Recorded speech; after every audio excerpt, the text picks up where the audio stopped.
From our Chicago studios, this is the Muslim News on Muslim Network TV. Assalamu alaikum, I'm Samana Siddiqui. Our top story tonight. Indian Prime Minister Narendra Modi's Hindu Bharatiya Janata Party, or BJP, is set to begin its third term, narrowly maintaining power despite secular opposition. The BJP secured 241 seats, down from 303, falling short of the majority mark. But with regional allies, it is set to gain 290 seats in the 543-member Lok Sabha, the lower house of India's parliament. A party or coalition needs 272 seats to hold a majority. The opposition alliance, India, made significant gains, winning 230 seats, a substantial increase from the 91 seats held in the previous house. The main opposition Congress party led in 99 seats, a notable rise from the 52 seats it won in 2019. A standout performance came from Congress's ally, the Samajwadi Party, or SP, which led in 34 seats in the largest state of Uttar Pradesh. In the previous House, its tally was only 5 seats. The alliance between SP and the Congress Party managed to disrupt the BJP's stronghold by consolidating anti-BJP votes. It revived the combination of Muslims, Dalits, Hindu lower castes, and what are called backward castes in India. Analysts suggest the BJP's focus on constructing the Ram Temple on the site of the demolished Babri Masjid in the city of Ayodhya failed to resonate with voters. Notably, the BJP lost in Ayodhya, the very constituency where the temple was built. For the first time, Modi will rely on his allies to govern, which observers say may indicate he will have to give potential concessions on various issues. The extensive 7-phase election, the world's largest democratic exercise, began on April 19th and concluded Saturday. Israeli forces have killed at least 71 Palestinians and wounded 182 more in the past 24 hours in Gaza. According to the Palestinian Health Ministry, Israeli strikes also committed what it described as 7 massacres. Many people remain trapped under rubble as rescuers face difficulties reaching them. Gaza's government has accused Israel of sowing chaos in the war-torn region, citing the recent killing of 8 policemen in the city of Deir al-Balah. The officers were performing their regular duties when they were attacked. An Israeli airstrike on Tuesday morning also targeted a car and a gathering near a shelter in Deir al-Balah, killing 8 Palestinians. The shelter, which was located at the Palestine Technical College, was meant for displaced people. Meanwhile, medical teams on Tuesday recovered the bodies of 14 Palestinians after Israeli military vehicles withdrew from the southeastern parts of Gaza City. The UN Agency for Palestinian Refugees, or UNRWA, reports that desalination plants have shut down due to fuel shortages, leaving residents with limited water supply. The Palestinian Education Ministry says the Israeli army has killed more than 15,000 Palestinian children in its 8-month-long war on Gaza, mostly students. At least 64 more students were killed in the occupied West Bank in the same period. At least 36,550 Palestinians have been killed and 82,959 wounded in Israel's war on Gaza since October 7th. Israel stands accused of genocide at the International Court of Justice. As many as 30% of American Jews agree that Israeli actions in Gaza can be classified as genocide. A recent survey by the Jerusalem Center for Public Affairs reveals that 60% of American Jews support an independent Palestinian state. Israel's war on Gaza has killed over 36,000 Palestinians, including thousands of children and civilians, and caused massive infrastructure damage. More than half of American Jews also endorsed President Joe Biden's decision to halt arms shipments to Israel. Additionally, opinions on university protests vary, with 34% viewing them as anti-war and pro-peace. About 60% see a 2-state solution as a pathway to peace, though support for different resolutions varies. Since April, universities in several countries, including the U.S., the UK, France, and Spain, have seen protests against Israel's war on Gaza. The demonstrations come amid calls for university administrations to end their cooperation with Israeli institutions. When asked about their support for Israel after the protests, 33% said it increased, 43% said it remained the same, and 23.4% said it decreased. Top experts at the UN are urging all nations to recognize Palestinian statehood, citing it as a crucial step toward peace in the Middle East. Following a recent UN General Assembly vote signaling diminishing support for Israel's policies in the occupied Palestinian territories, experts emphasize the need for immediate action. Currently, 146 UN member states endorse Palestine's statehood, with recent announcements from Ireland, Spain, and Norway joining the list. Notably, only a few wealthy Western nations, including the US and the UK, continue to withhold recognition. The call for recognition coincides with Israel's escalating violence in Gaza, prompting urgent appeals for a ceasefire. While the U.S. has endorsed a ceasefire plan, Israel insists on eliminating Palestinian military capabilities. At least 36,550 Palestinians have been killed and 82,959 wounded in Israel's war on Gaza since October 7th. Israel stands accused of genocide at the International Court of Justice. Maldives' government has announced a ban on Israeli passport holders, citing solidarity with Gaza.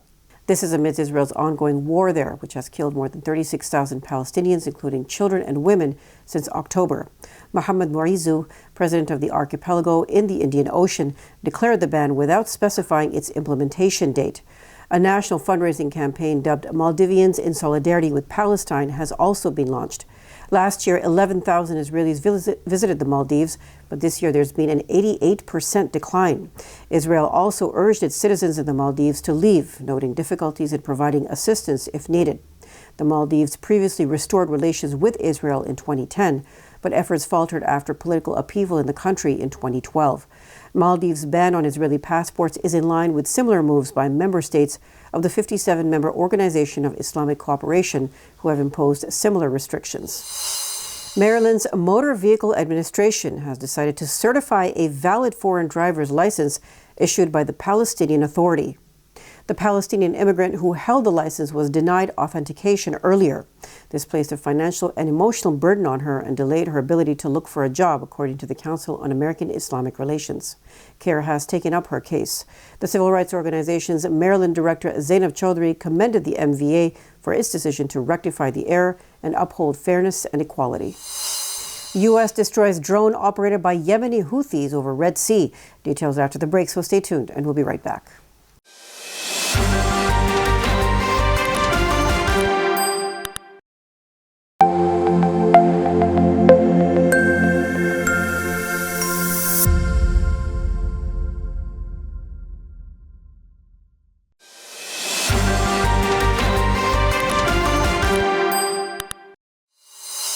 Welcome back.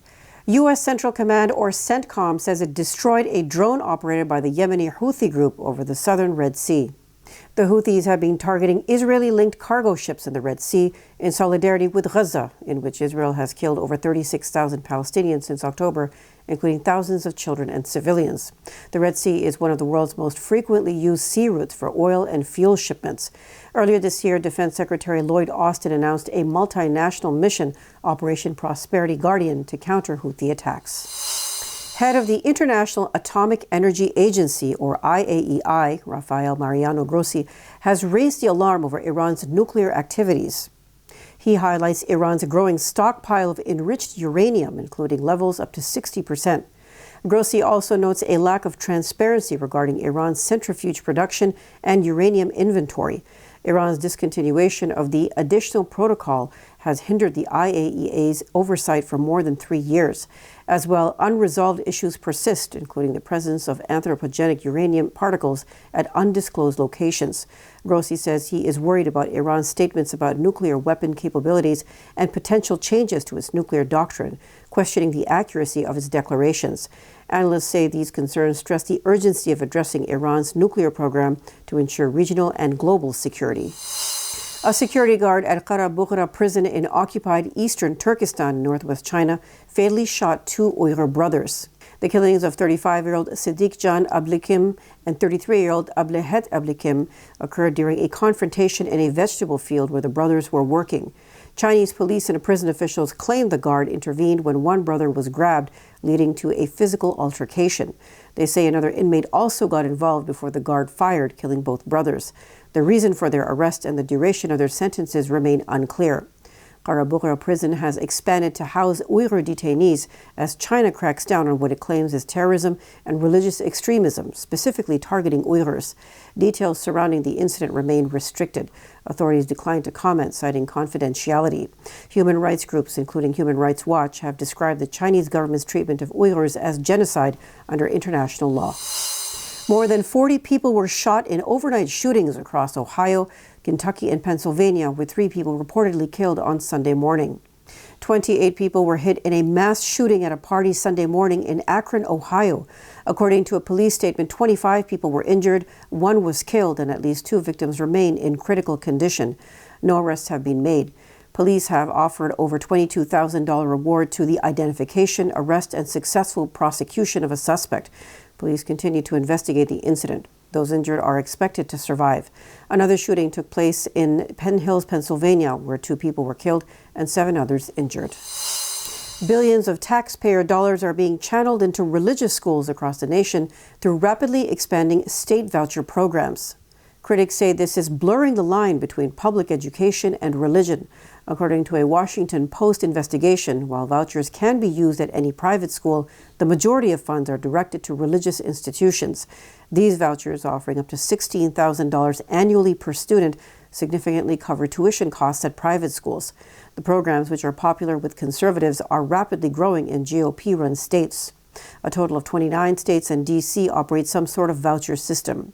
In 5 states, more than 700,000 students benefited from vouchers this academic year. Recent expansions in Alabama, Georgia, and Missouri signal further growth.